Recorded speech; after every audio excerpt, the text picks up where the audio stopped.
அண்ணன் பழனியப்பன் அவர்களுடைய இல்ல திருமண விழா எல்லோரும் மகிழ்ச்சியோடு கலந்து கொண்டு மணமக்களை வாழ்த்தி கொண்டிருக்கின்றோம். அண்ணன் பழனியப்பன் அவர்களை பற்றி எல்லோருக்குமே தெரியும். இன்றைக்கல்ல என்றைக்குமே யாரிடமும் ஒரு கெட்ட பெயர் வாங்காதவர், ஒரு திறமையான செயல் வீரர். அப்படிப்பட்ட நல்ல மனிதருடைய திருமண விழாவிலே கலந்து கொள்வதிலே மிக்க மகிழ்ச்சி அடைகின்றோம். அதேபோல இன்றைக்கு மணமகள் வீட்டார் மற்றும் மணமகனுடைய அத்தனை உறவுகளுக்கும் என்னுடைய வாழ்த்துக்களையும் இந்த நேரத்திலே வணக்கத்தையும் தெரிவித்துக் கொள்ளுகிறேன்.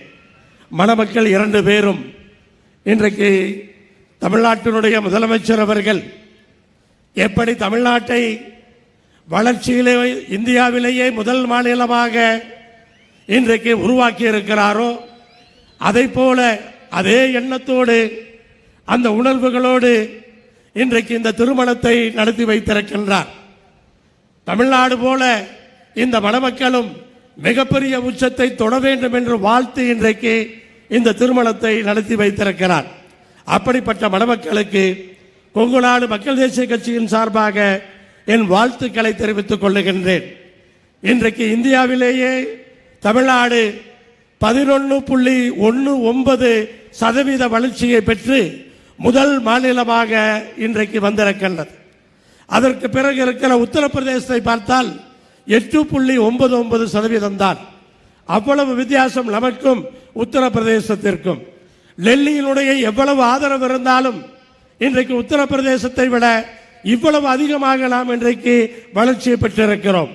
இதற்கெல்லாம் காரணமான தமிழ்நாட்டினுடைய முதலமைச்சர் எந்த மேடையிலே பேசினாலும் இதற்கு நான் மட்டும் காரணம் அல்ல, என் உடன் இருக்கின்ற படை தளபதிகள் அண்ணன் பழனியப்பன் போன்றவர்கள் இதற்கு முக்கிய காரணம் என்பதை ஒவ்வொரு மேடையிலும் இன்றைக்கு தவறாமல் சொல்லி வருகிறார். அப்படிப்பட்ட ஒரு அருமையான வளர்ச்சியை நல்ல திட்டங்கள் மூலமாக இந்த 4.5 ஆண்டுகள் அமைத்த அடித்தளத்தின் மூலமாக இன்றைக்கு நாம் பெற்றிருக்கின்றோம். அப்படிப்பட்ட ஒரு வளர்ச்சியை இன்றைக்கு அமைத்து கொடுத்திருக்கின்றார். இன்றைக்கு இந்த மணமக்கள் அவருடைய வாழ்த்துக்களோடு இன்றைக்கு வாழ்க்கையிலே இணைகின்றார்கள். அவர்களுக்கும் இந்த நேரத்திலே எங்கள் வாழ்த்துக்களை சொல்லி ஒரே ஒரு விஷயத்தை மட்டும் முதலமைச்சருடைய கவனத்திற்கு எடுத்து சென்று நான் வாழ்த்துரையை முடிக்கின்றேன். இன்றைக்கு பல்வேறு பிரச்சனைகளை யார் என்ன சொன்னாலும் இன்றைக்கு பார்த்தீர்கள் என்று சொன்னால் சட்டம் ஒழுங்கை நன்றாக வைத்தோ அல்லது காவல்துறையை பலப்படுத்தியோ கண்டிப்பாக எல்லா விஷயத்தையும் நாம் நிறுத்திவிட முடியாது. இன்றைக்கு தேவையானது தமிழ்நாட்டுக்கு தனி மனித ஒழுக்கம்.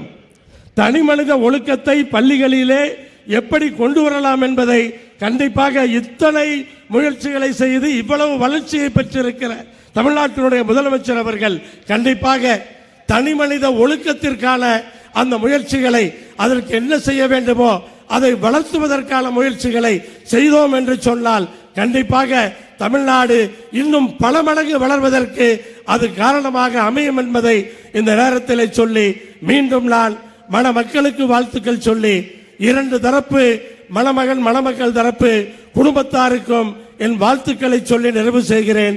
வாழ்த்துக்கள். நன்றி. நன்றி ஐயா.